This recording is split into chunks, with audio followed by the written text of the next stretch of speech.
ছেলে বড় স্কুলে চাকরি পেয়েছে, তাই বৌমা বাড়িতে বিরিয়ানি বানাচ্ছে।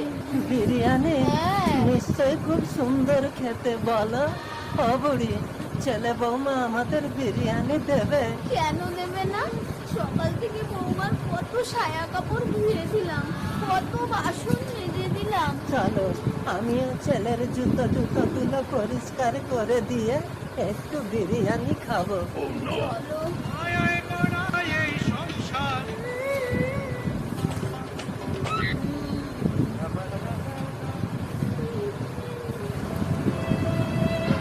এই জুটিয়ে, আরে বাবা মা এসছে তো। বিরিয়ানি দেখতে কি সুন্দর, নিশ্চয়ই খেতেও খুব সুন্দর। বলো বুড়ি? তুমি ছেলের চুপ